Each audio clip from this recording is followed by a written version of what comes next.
What's up, guys? Welcome back to another Tesla reaction video. Today we're checking out CNBS. Let's check this out together. Oops, right, like that, and then let's go. Let's bring in Dan Ives, Managing Director of Equity Research with Wedbush Securities. Great to see you. Yeah, great to be here. Very, very busy times. You don't even know which piece of this to start with, and you've been quite clear about how bad you think this strike is going to be for the big three if they get what they're demanding. Is there any way in which Tesla also comes out a loser here because its workers demand more? It tries to unionize them or something to that effect. Sure. So okay, let me go before Dan. It's obviously terrible for Ford and GM. These strikes is absolutely terrible for them. They're losing tons of money, and they're going to lose even more if they have to pay the workers more money and they get a 4-day work week, which is absolutely insane. And it benefits Tesla because it accelerates the collapse of Ford and GM and Stellantis. So it's only a good thing for Tesla. Tesla employees, you know, I wouldn't, if I were working, I was an electrician for 9 years. I worked non-union for 4 years, and I was a union member for 5 years. So if like non-union, if I got stock in Tesla, like a lot of them get stock options, working for the company, not only do they get their regular salary, they get stock options. So what happened is a lot of these Tesla workers in these factories are millionaires now. So, I don't think we're going to have a problem with them wanting to join a union because they wouldn't get stock options anymore. And if you work in the company and you have your ear to the ground, like all of you guys, and you know what's happening with Tesla, you're going to want those stock options because you know in 5, 10, 15, 20 years from now, this company is going to be humongous. So you're going to want to keep getting those stock options. The temporary pay hike, isn't as big a deal as getting, becoming, a lot of them became millionaires, and they told their other employees, the new people, hey man, I got like 5 million in the bank because of the stock options. Let's keep that going. So I don't think they have any problem with them turning union. I mean, there's always been a fear of unions at Tesla. I just see that as basically minimal probability that's going to ever happen. I think Tesla, it's a win-win situation because when you look at the big three, what's happening here, it's a debacle in Detroit because ultimately this is going to be passed to the consumer when eventually they do get a deal.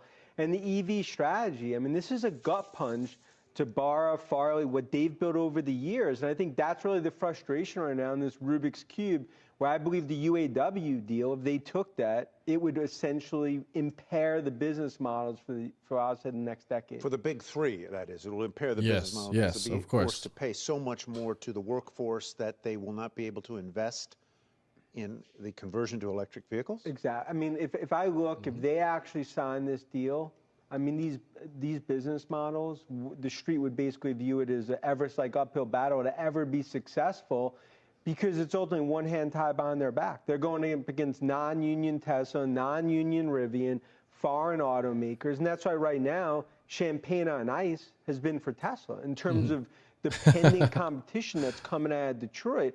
And that's why this UAW, it's a nightmare on Elm Street in terms of what's happened in Detroit. Dan Ives. I love all his like catchphrases and stuff. He's adding a couple more because it's Halloween. He's probably holding that in the pocket because it's October. Nightmare on Elm Street. That was clever. I like all his outfits too. They're pretty crazy. But he's right, man. Like, he knows what he's talking about most of the time. Sometimes. Okay, so let's talk about what he said. Yeah, so they're not going to be able to expand their EV part of it. They're gonna have to take money that was going to go into expansion and move it over to employees, unless they do some kind of like. I want someone to get the numbers on this, the CEOs and the upper management, how much they get paid. And if they had a huge cost reduction, a salary reduction, would that affect all of the other employees if you pumped that money into the employees and gave them a raise? What would that number be? Would it be 5%? Would it be 1% increase? Would it even matter? Because some of these CEOs make ridiculous amounts of money. I'm sure they make like 20, 30 million a year, maybe even more than that. But would that even affect all the workers that Ford and GM have if you did that. So they're not going to have, they're already making terrible margins on their EVs. Actually, they're making negative margins on their EVs. They're losing a ton of money. So to do this and to pay their employees more would be a huge detriment for GM and Ford. That Tesla's demand has been so soft? Is it simply that they've overproduced and they can't cut prices enough because there's just no pent-up demand additionally for EVs? What? There's another, but why is it that those delivery numbers and that they have so much excess inventory right now? How long is it going to take for that to be absorbed? Oh my God. Oh, what are you talking about? No demand. They've been selling year over year. I think they're up 20% since last year. The amount of cars they've sold. So they keep doing this with this deliveries, and so they do like inventory and deliveries. So it takes a while to get the cars to the people. So when they're made from the factory, it takes a certain number of days to exhaust the inventory, and then but Tesla doesn't want that. So they want a bunch of cars ready to go. If there's ever something that happens, they have enough inventory to keep going. I think right now it's like 15 days or something that they have inventory for. So I don't understand what they want to see. Do they want to see delivered and what is it called? Manufactured and delivered to be zero? Like they want no cars in the lots. They want all of them to be sold. So it's very frustrating when they keep making this argument of they produced more cars than they delivered. Of course, that's going to happen every single time. And it does happen every single time. They produce more cars than they delivered. And they're selling more cars than they ever have each quarter, especially when you look at last year. But this quarter, there was a little bit of a lag because they made an announcement. They said that they're shutting down factories for the new Model 3 production, the codename Highlander, the new Model 3 refresh.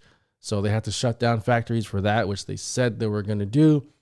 We all knew this, but they keep doing this argument. These talking heads, they don't know what they're talking about. They just get fed information.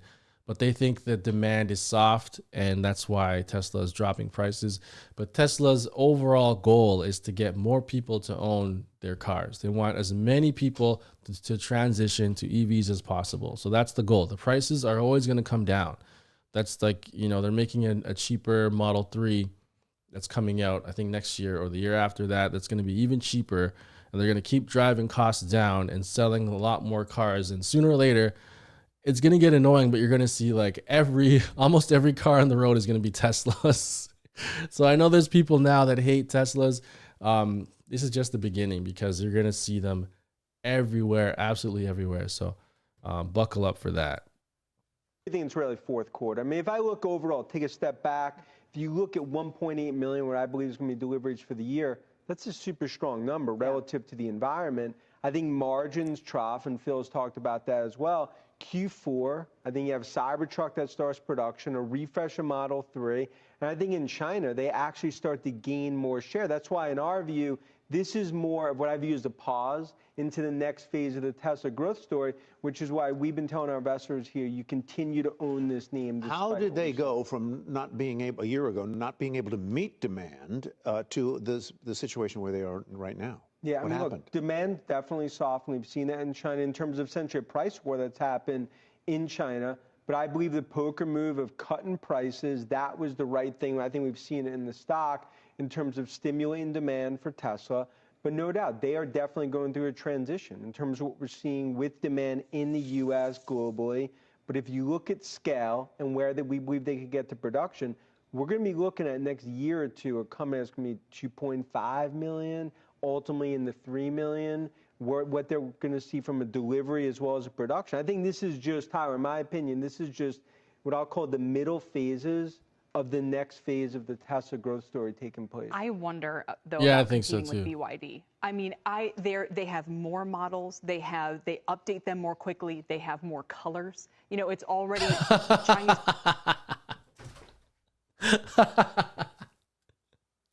Did she say they have more colors? I mean, they have more colors. They update them more quickly. They got more colors. Tesla's in trouble because BYD has more colors. Okay. So BYD is definitely like in second place in terms of EV sales. But here's the thing with BYD, they lump in the sales of their $4,000 smart car death trap machine.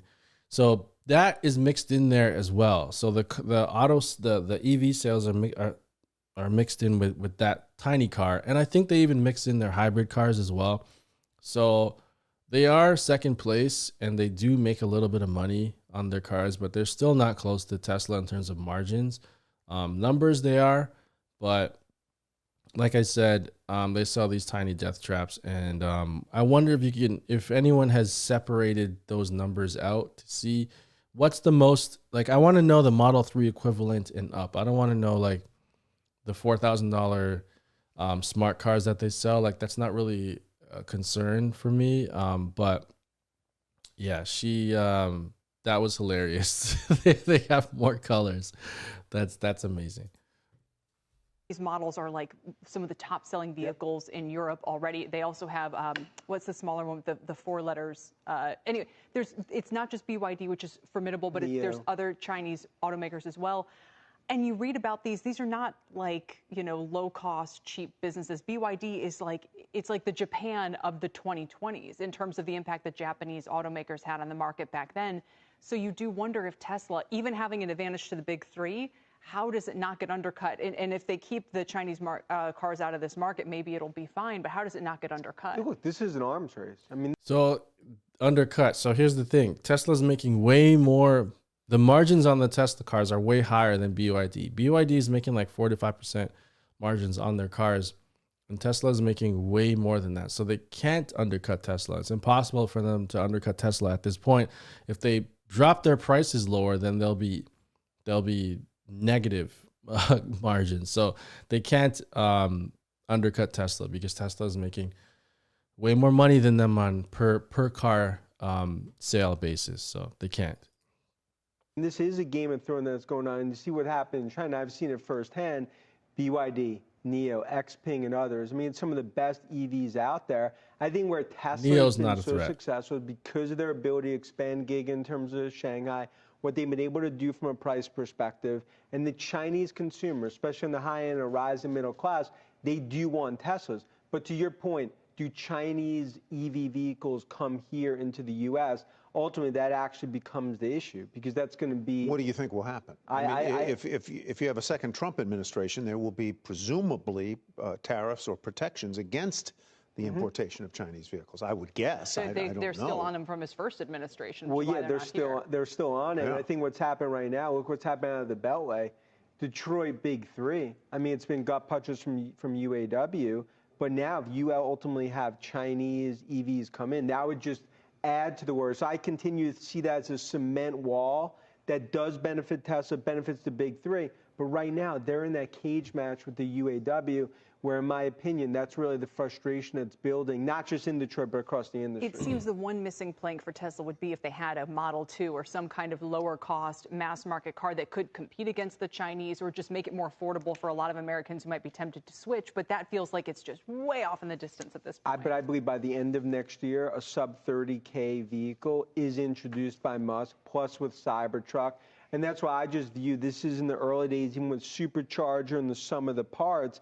This is not an auto company. This is a disruptive technology company. That's why we're buying here, despite what I'll call definitely nothing right home about type of 3Q delivery number. All right, Dan.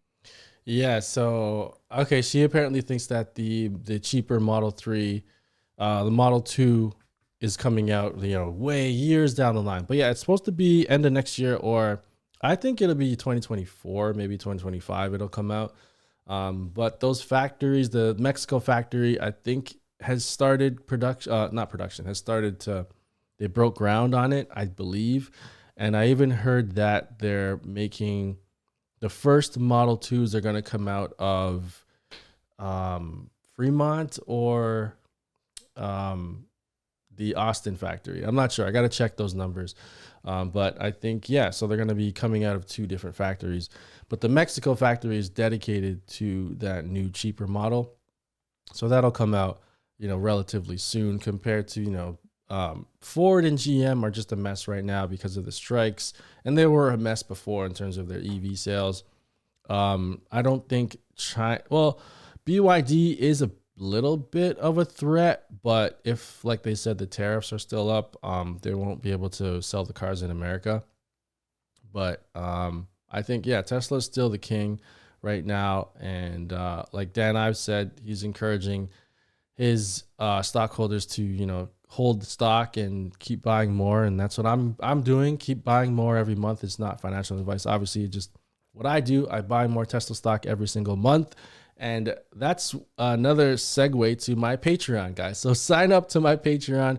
I'm going to be dropping exclusive content over there really soon over on Patreon. So be one of the first to sign up and subscribe to this channel. Like the video, leave your thoughts in the comment section down below. I want to start to build a great Tesla community over here where we discuss Tesla. We talk about it. What are your thoughts? I read all of them because there's so little right now.